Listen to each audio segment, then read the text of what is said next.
تو یہ سید الشہداء کیا فرمانا چاہ رہے ہیں؟ یہ قربانی دی جانی تھی، اس قربانی کو اس طرح سے عمل میں آنا تھا. اس کی جڑیں دوسرا مقام کہاں پر ملیں گی؟ ایک تو عالم قدس میں نے بتایا، عرش الہی پر، دوسرا شب معراج پر، تیسرا واقعہ رسول خدا کی شہادت اور وفات سے پہلے کہ جب ملائکہ مقربین اترے، جناب رسول خدا کا سر اقدس جناب امیر کے ہاتھوں میں تھا، جبرائیل اور اسرائیل میکائیل ملائکہ مقربین نازل ہوئے، کہا یا رسول اللہ آپ کا سر علی نے پکڑا ہوا ہے. روایت ہے کتاب اصول کافی کتاب الحجت، علی سے کہیے آپ کے پائے مبارک کی طرف جائے، اور جب علی جائیں گے پائے مبارک کی طرف تو سر اقدس کو کون تھامے گا؟ جبرائیل نے کہا میں آپ کا سر تھاموں گا. علی سے وعدے لیجئے، پہلا وعدہ، دوسرا وعدہ، تیسرا وعدہ، چوتھا، پانچواں، چھٹا، ساتواں، آٹھواں، تمام وعدے علی ابن ابی طالب سے لیے گئے. اس کے بعد حسن اور حسین علیہ السلام کو بلایا گیا، تمام وعدے لیے گئے. اس کے بعد جناب سیدہ کو بلوایا گیا، تمام وعدے لیے گئے. اس کا مطلب یہ ہے کہ وہ جو آپ نوحوں میں سنتے تھے نا اپنے بچپن میں کہ حسین ابن علی نے وعدہ طفلی کو نبھایا، اور اس کے بعد ایک خاص فکر نمودار ہوئی جس نے کہا یہ وعدہ طفلی کیا مذاق ہے، یہ وعدہ طفلی عجیب بات ہے. تو صاحب وہ مذاق اپنا اڑا رہے تھے. اصول کافی میں روایت موجود ہے کہ مولا حسین نے بچپن میں وعدہ کیا تھا. ان وعدوں کے بارے میں جو 7-8 وعدے لیے گئے تھے، 2 وعدے بتاؤں آپ کو کہ اے علی تم صبر کرو گے ظلم پر؟ صبر کروں گا. جب مجھ سے ملاقات کرو گے علی تو تمہارے دل میں خدا کے دوستوں کی محبت ہوگی؟ کہا ہوگی. کہا جب مجھ سے ملاقات کرو گے خدا کے دشمنوں سے براعت و تبری اور براعت و بیزاری ہوگی؟ کہا ہوگی. وہ وعدہ جو جناب امیر، سیدہ، حسن، حسین ان 4 ہستیوں سے جبرائیل نے لیا رسول خدا کی زبان کے ذریعے کہ دشمن خدا سے بیزاری، دوست خدا کے ساتھ محبت، یہی آپ کے قلبی کیفیت ہے جو کربلا بیدار کرنا چاہتی ہے. اس کو سمجھیے آپ. لہذا جب حکم دیا گیا تو مولا گئے، اور روایت کے الفاظ بڑے عجیب ہیں.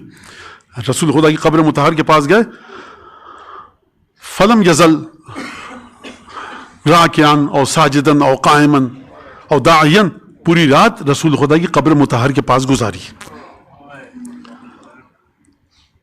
میں یہاں پر ایک بات کہوں کہ علماء نے، ہمارے فقہاء نے جو مرثیے لکھے ہیں اس میں ان تمام رازوں کے بارے میں گفتگو کی ہے. اب وہ فارسی میں، عربی کے اندر ہیں، وہ ایک الگ درسگاہ ہے ہماری کربلا کی. بہرحال مسلسل دعا کرتے رہے، ذکر الہی میں مشغول رہے جناب سید الشہداء. اور اس کے بعد ایک جملہ سید الشہداء نے ارشاد فرمایا، اللہم بحق ھذا القبر و بحق من فیہ. پروردگار، رسالت کو سمجھنا سید الشہداء سے سیکھیے. پروردگار تجھے قسم دے رہا ہوں اس قبر کی مٹی بے جان مٹی ہے، پورے وہ مدینے کی مٹی ہے، لیکن کیونکہ اس میں رسول خدا دفن ہے اس لیے اس جسد مطہر کی وجہ سے قبر کی منزلت یہ ہے کہ مولا حسین جیسی ہستی قبر کی مٹی کی قسم دے رہی ہے. کس کو؟ خداوند تبارک و تعالیٰ کو. اور بحق منفی ہے، اور جو اس میں موجود ہے اس کی قسم دے رہا ہوں تجھے. قد علمت ما قد حضر لی من الامر. پروردگار تو جانتا ہے کہ مجھے کون سے حالات درپیش ہیں. پروردگار اب میرے لیے بہترین مصلحت کو اختیار فرما. اور اس کے بعد مختلف روایتیں ہیں، میں سب کا نچوڑ پیش کروں کہ نہ جائیے حسین، نہ جائیے مکہ چھوڑ کر، مدینہ چھوڑ کر نہ جائیے. کہا میں نے ملکتنی عینائی، ایک خاص حالت میں گیا تو میں نے اپنے جد کو دیکھا کہ مجھے حکم دے رہے ہیں حسین مکہ چھوڑ کر نکلو، مدینہ چھوڑ کر نکلو. فإن اللہ شاء یراک قتیلا، خدا تمہیں مقتول دیکھنا چاہتا ہے.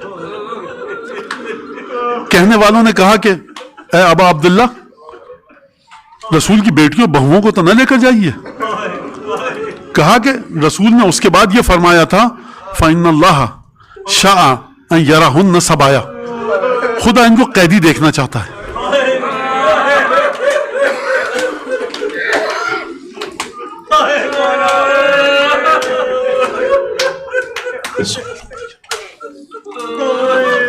میں ایک واقعہ چھوٹا سا آپ کے سامنے عرض کروں.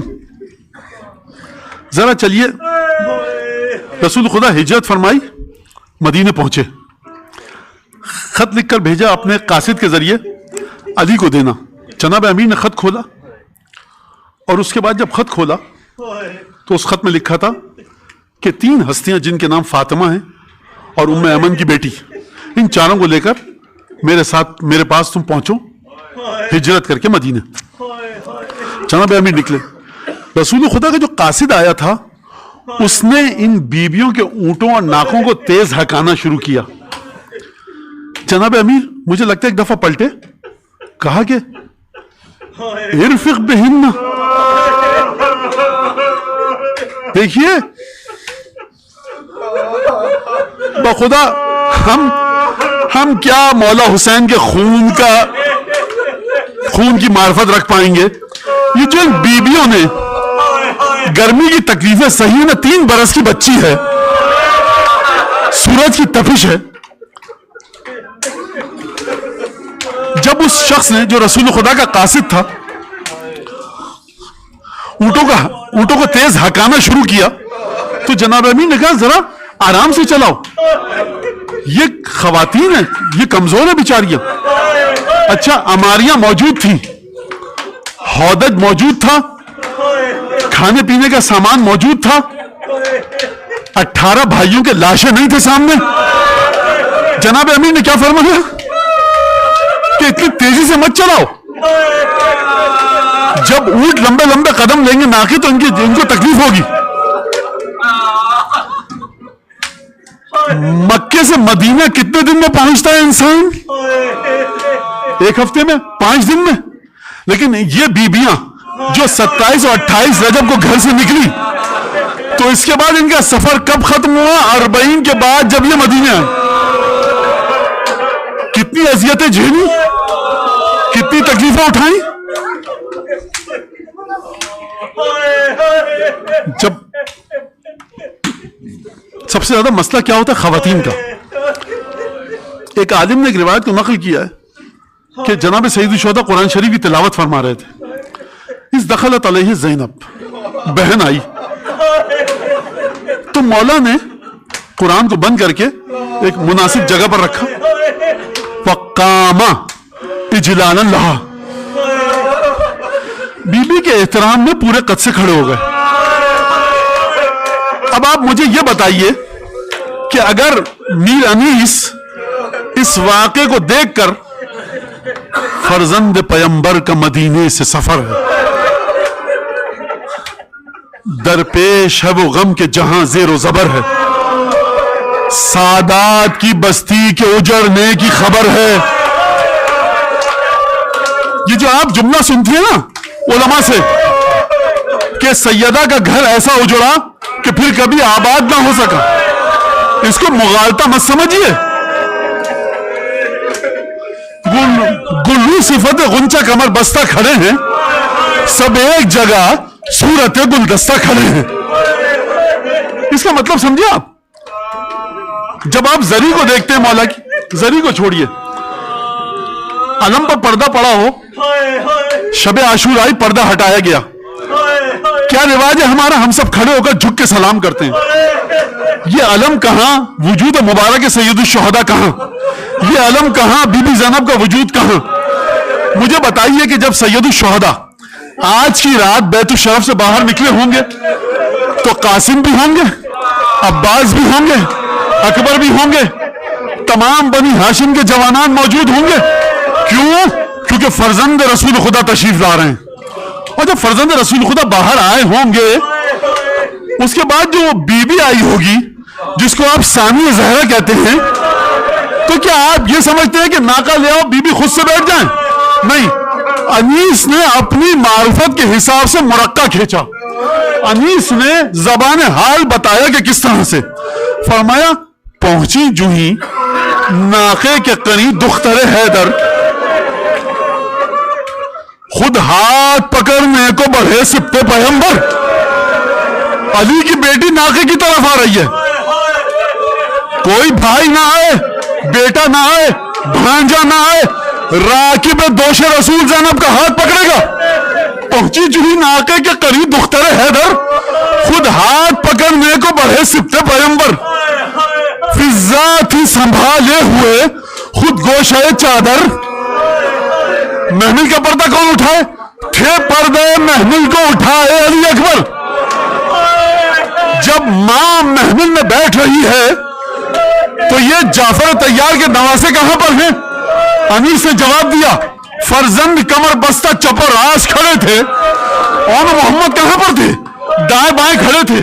سینے پر ہاتھ رکھ کر کہ ماں بیٹھ رہی ہے. یہ کون ماں ہے؟ ثانیہ زہرا ہے. فرزند کمر بستہ چپ اور راز کھڑے تھے.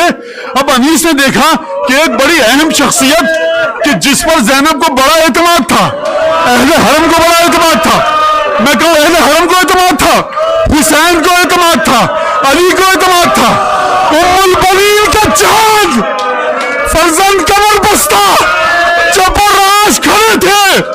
نالین اٹھانے دیکھو عباس کھڑے تھے. یہ تھی مکے کی رخصت, یہ تھی جب مدینہ میں قافلہ بڑھایا گیا اسی طرح سے رخصت تھی. 30 سے زیادہ مقامات پر مولا نے منزل ڈالی, پڑاؤ کیا. جب زینب خیمے سے نکلی ناقے میں بیٹھ رہی ہے, 18 محرم سامنے کھڑے ہیں. کیوں کھڑے ہیں؟ فاطمہ کی بیٹی ہے, راکب دوش رسول کی بہن ہے, آغوش رسالت کی پلی ہوئی ہے, عصمت فاطمہ کی امین ہے.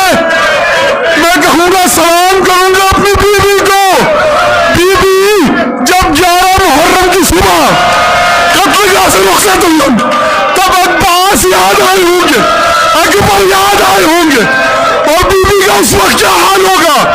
دخل زینب علی ابن زیاد, جب حسین